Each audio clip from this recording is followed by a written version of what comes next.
The latest ESPN rankings just dropped, and let me tell you, Cowboys fans are going to have some feelings about this one. ESPN took a deep dive into every NFL roster, breaking down projected starting lineups, position group strengths and weaknesses, and even spotlighting each team's biggest X factor heading into the season. You'd think a team with as much talent and expectation as the Dallas Cowboys would at least sneak into the top half of the rankings, right? Well, think again. According to ESPN, the Cowboys don't crack the top 8. They don't even land in the top 16. They come in way down at number 18. That's right, 18th. Sitting just behind the Arizona Cardinals and barely ahead of the Pittsburgh Steelers. If you're wondering where that puts them among NFC teams, it's definitely on the lower end. Sure, it's still better than the New York Giants, and okay, maybe we can take that as a small win. But let's be honest here, this team expects to be a contender. And number 18 isn't exactly shouting Super Bowl ready. Now, what really stands out about the ESPN breakdown is the way they define both the strengths and concerns for this roster, starting with the positives. ESPN lists the wide receiver group as the Cowboys' biggest strength, which might surprise some folks, especially considering that just a few months ago, this same group was being criticized for lack of depth behind CeeDee Lamb. But things change quickly in the NFL, and the addition of George Pickens completely transformed the picture. CeeDee, of course, remains the star of the show. The guy's coming off his third straight 100-plus catch season, and is leading the league in receptions since 2022, top 5 in yards, top 5 in touchdowns, and he's still only 26 years old.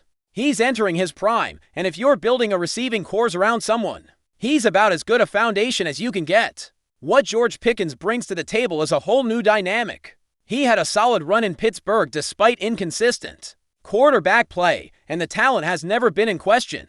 He's had over 800 yards in each of his 3 seasons so far, and he's still got room to grow. Pairing him with CeeDee immediately upgrades the starting lineup and shifts everyone else into more natural, complementary roles.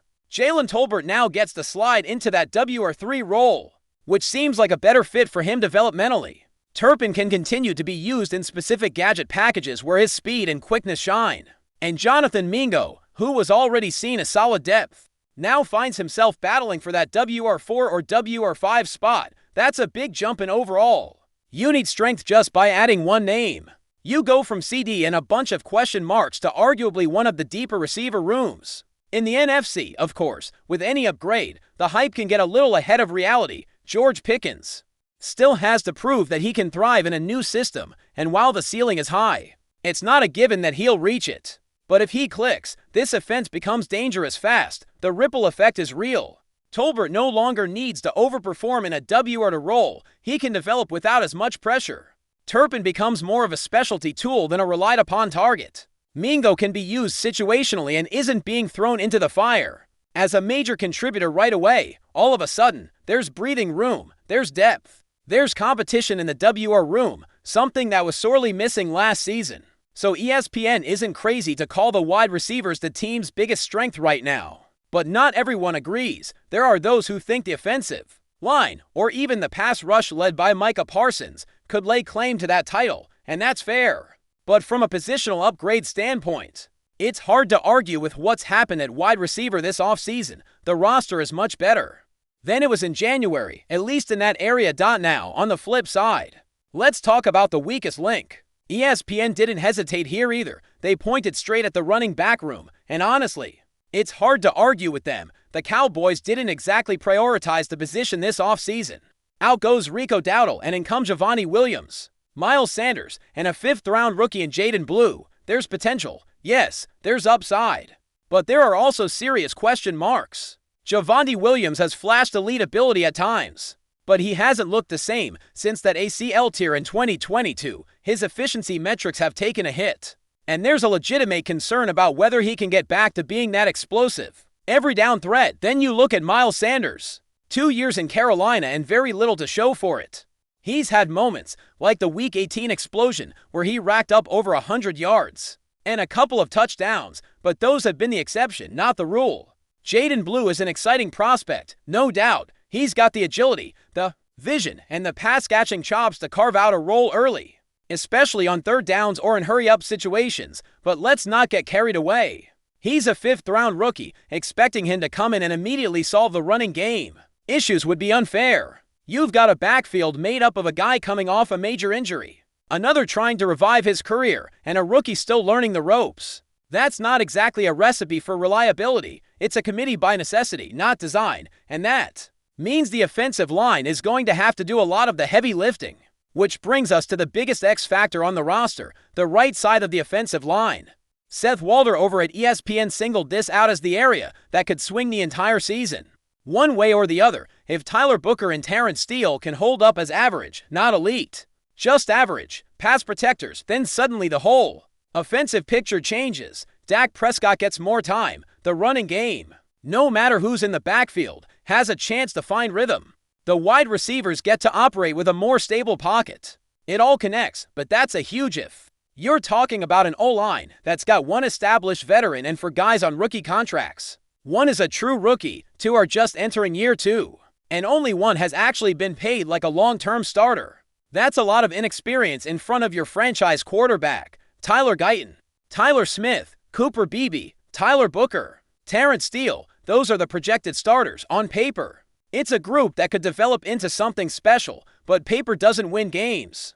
Chemistry matters, continuity matters, and staying healthy is everything. If they gel and stay on the field together, this could be one of the league's better units. But until we see it, it's still an unknown. And speaking of unknowns, let's talk defense. The projected starters are mostly what you'd expect, with a few surprises mixed in. On the defensive line, you've got Osa Odiazua, Mozzie Smith, and of course Micah Parsons wreaking havoc. But the name listed as the other edge starter opposite Parsons caught some people off guard. Marshawn Nyland. Now, that could be a case of ESPN just going with the guy who's expected to be out there for the first snap of every game. Nyland is a better run defender than guys like Dante Fowler or Donovan Ezeraku, and with the way the Cowboys rotate on the edge, it might not matter all that much who technically gets the starter label, but still, it raises some eyebrows. You've got Fowler, a proven vet with pass rush ability. You've got Ezeraku, a younger guy trying to carve out a bigger role, and you've got Sam Williams, who's flashed at times and could make a real leap this year. It's a crowded, competitive spot, and how you define starter may come down to situational usage more than anything else. At linebacker, things are also shifting. Jack Sanborn is currently expected to start alongside Kenneth Murray, who the Cowboys brought in via trade. That's a bit of a surprise, considering how many people expected DeMarvion Overshown to take on a bigger role. But he's still recovering from a knee injury suffered last December, and his return is likely going to come later in the season, maybe around November. In the meantime, Sanborn brings familiarity with new defensive coordinator Matt Eberflus from their time together in Chicago. He's not a stat stuffer, but he's been steady against both the run and the pass. Whether he holds onto that starting role once Overshown returns remains to be seen, but right now, he's got the inside track, and there's more intrigue when you look at the secondary. Trevin Diggs is listed as a starting corner, obviously, but his status could still be up in the air depending on how rehab goes. If he's not 100% by week 1, the question becomes, who lines up opposite Darren Bland? Is it Kyle Elam, who has experience but still something to prove? Could it be Savion Red, assuming he's fully healthy in time? Or maybe someone like Israel Mukuamu steps up?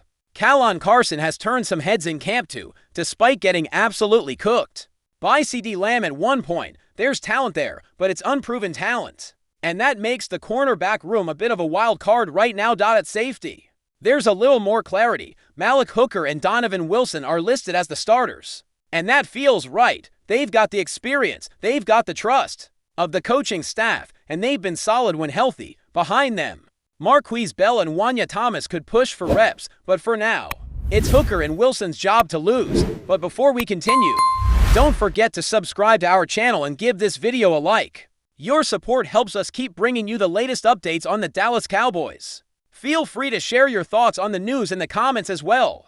In a move that's stirring up serious buzz around the NFL, whispers out of Texas suggest that the Dallas Cowboys may have pulled the trigger on a surprising deal, sending second-year tight end Luke Schoonmaker to the Miami Dolphins. While nothing has been officially confirmed, several sources close to the situation are hinting that the trade is either already in motion or dangerously close to becoming reality. If true, This would mark a bold shift in Dallas's tight end strategy. SCHOONMAKER, a 2023 second-round pick, was expected to play a larger role this season after showing flashes of potential as a rookie. His physicality, size, and improving route running had fans and coaches alike optimistic, but according to league insiders, Miami came knocking with an offer that may have been too tempting for the Cowboys front office to ignore. The Dolphins, on their end, have been quietly looking to bolster depth at tight end behind Durham Smythe, and SCHOONMAKER's skill set fits neatly into Mike McDaniel's high-speed,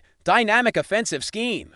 Pairing him with the likes of Tyreek Hill, Jalen Waddle, and Raheem Mostert could open up even more creative possibilities in Miami's already electric attack.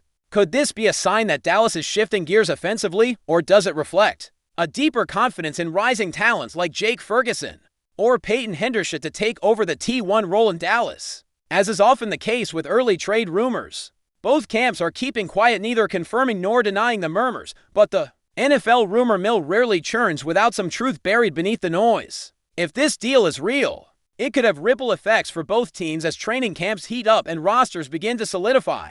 Stay tuned. What began as a whisper might soon become the story of the offseason. That's it for this update. If you enjoyed the video and want to keep receiving exclusive news about the Dallas Cowboys, please subscribe to our channel and give this video a like. We always look forward to your comments and opinions. See you in the next video.